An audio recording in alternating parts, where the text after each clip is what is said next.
So the day of reckoning has finally came. This is the start of the Diddy trials, and this is the Diddy trial Cassie's testimony breakdown. So let's see how this is. Drika, how would you describe Cassie's demeanor when she took the stand today? When she walked in there, Rachel, she had on a brown dress, form-fitting, visibly pregnant, head held high, and did not make any eye contact with the defendant, with Sean Combs. What was Sean's reaction when he saw Cassie enter the courtroom? Hey yo, who did So this attorneys say that this is the Is that did he do that in the court? Why they got him emoting, bro?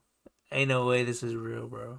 first time that they've met since 2018 when she attended the funeral for Kim Porter, which is the mother of Sean Combs' 3 children. So to watch Sean Combs watching her was really interesting because they haven't seen each other in at least 6 years. But he can't say anything. You know, this is a moment for him where he has to be silent. And right now we're hearing what she says in terms of what happened during the course of their over 10-year relationship. Is he showing any reaction to what she is saying on the stand? I can tell you that immediately, the moment she opened her mouth, you could see that Combs was listening intently to everything that she has to say, as well as those jurors. People know that she was that star witness, the key person in all of this. When you think about that civil suit that came out in 2023, that was settled the day after, she really is the person that connects all the dots. When you look at the indictment and you look at some of the charges, she's the one talking about the freak-offs and what was involved and how she had to act. The prosecution is asking her questions to show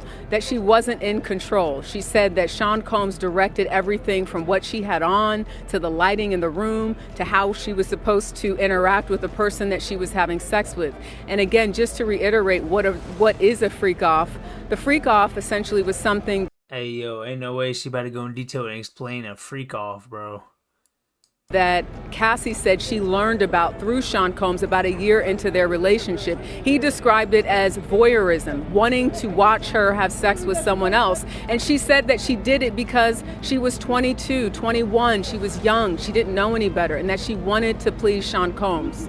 And at some point in time, she actually had said that she looked forward to the freak-offs. Why did Cassie express It's not funny, but bro, that's crazy.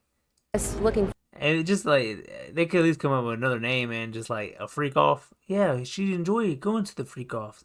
Jesus, this is crazy. This is happening in real time, bro. Forward to these said freak-offs?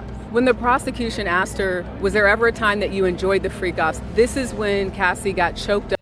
It's really almost like we're living in an alternate universe, bro. Like, everything that's going on is crazy. No, I never would have thought that I'd be seeing trending on YouTube them describing a freak off at a party, bro, and calling it a freak off.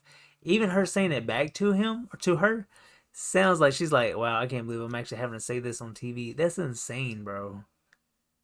Up, and she said, I did, but only because I got to spend one-on-one time with Combs, and I really did love him. And that is speaking to the psychological abuse in addition to the physical abuse that she potentially experienced as well. She's definitely. Oh, I didn't even think about that, man. She probably got manipulated like crazy, bro. Definitely laying out someone who was young, who was influenced by wanting to have this record career. She signed a 10-album deal with Bad Boy Entertainment, led by Sean Combs, and basically describes being enamored by Sean Combs, loving him, not knowing about certain things sexually, and him sort of telling her, teaching her about that. And what you hear is someone that was young and she even said, you know, I was young, I was naive, I didn't know any better. But she's really telling the story of someone who thought she was going to be with someone in this music industry that was going to help her career, that cared about her, but quickly learned after the freak-offs that wasn't the case. And what I thought was also interesting is she said that after that first freak-off, she said she felt dirty. She didn't want to do it. And when she brought up the idea of having a conversation about the freak-offs in an email, which the jurors saw, she said she backpedaled in the email because Combs responded by saying, I know, you don't want to do it. And she said, oh no, well, it's not that. But that was the beginning. That was in 2010, where she brings up in an email that she wanted to have a conversation about this. And in her words, she didn't want to do it, but she felt like she had to do it. Gosh, it's so difficult to hear all of these details. And since taking the stand, Cassie has been emotional. What made Cassie emotional on the stand? I think what made Cassie emotional is having to describe the details of the freak-off and why she did it. When she talked about wanting to do it to please Sean Combs, that's when she broke down. Up until that point, she had just been answering the questions. She's a little soft-spoken at times, but that's when she got emotional. When she had to answer the question about if she enjoyed it, that's when she broke down, because she said, I enjoyed being with Sean Combs. And she says, I did it because it made him happy. What did the expressions of the jurors look like? The jurors are laser focused on what Cassie has to say. And that's to be expected, right? Because she is the person who will likely be on the stand, according to attorneys, for 2, maybe 3 days. She's the one that was in the relationship with Sean Combs for over 10 years. So she's got a lot to say, and she's just getting started. Just how important is Cassie's testimony to the prosecution? I think it really connects the dots, Rachel. When you look at that initial indictment and what's being alleged, she really is the person that has probably the most information about this idea that the prosecution says, which is creating a criminal enterprise for Sean Combs' sexual desires. Something else that the jurors saw today that sort of connects it back to this alleged criminal enterprise are 7 photos of people that were very close to Sean Combs, one even his former chief of staff. And these were all people that Cassie Ventura was able to name and explain the functions in terms of what they did: security, driver, chief of staff, someone that handled financials. So it's showing that she knew some of these people, again, because she was with him, around him for so long. What have reactions in the courtroom been when explicit details of these freak-offs are being described? Honestly, I'm looking at his family a lot as these details are coming out, and they really don't have a reaction. They're listening. I thought it was interesting yesterday that during part of that testimony with the escort, the male escort, the girls left. So Sean Combs has 3 daughters that are in the courtroom. They left for some of that testimony yesterday, but today they are staying through all of that testimony from Cassie Ventura. Cassie's testimony is... Dang, that's crazy, bro. We got this whole family watching him. They're like, that's insane, bro. Talk about a crash out, bro. It's clearly explosive to both sides, both the prosecution and the defense. What other celebrities might we see take the stand in this case? You know, there was a moment early on when Cassie mentioned Dallas Austin, who she called a friend, who's a producer. So I don't know if that's someone that we're going to hear from.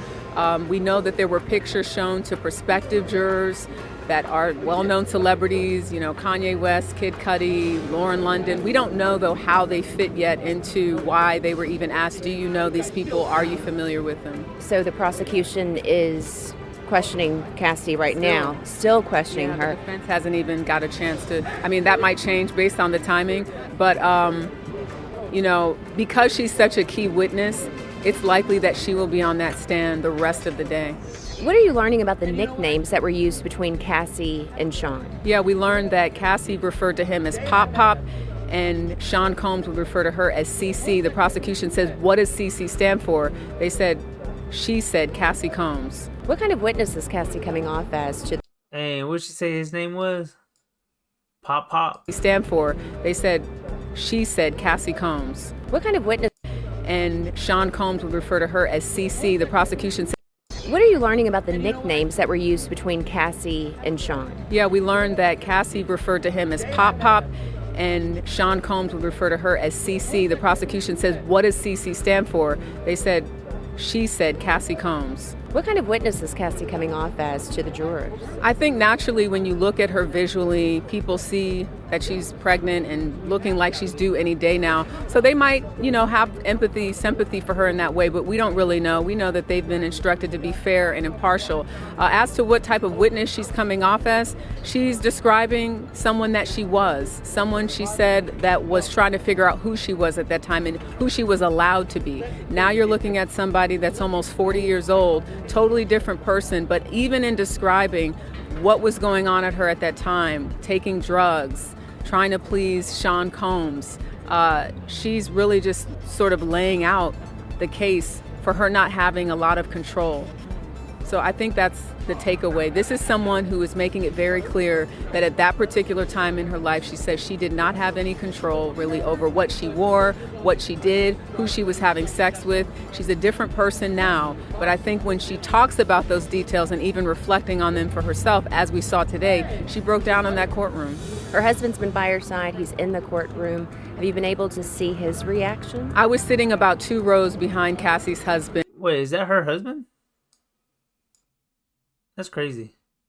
Have you been able to see his reaction? I was sitting about 2 rows behind Cassie's husband, and he also not showing any emotion that I can see visibly on his face, but just staying there and there obviously to support his wife. But I can only imagine how difficult it must be for everybody listening to these details, but definitely somebody who's as close to her as her husband. That's insane, bro. I'm not even gonna lie to you. Having to get in front of a jury and relive what traumatized you. This guy that you thought was gonna be like the dude that cares about you and about to put you through like your dreams and everything.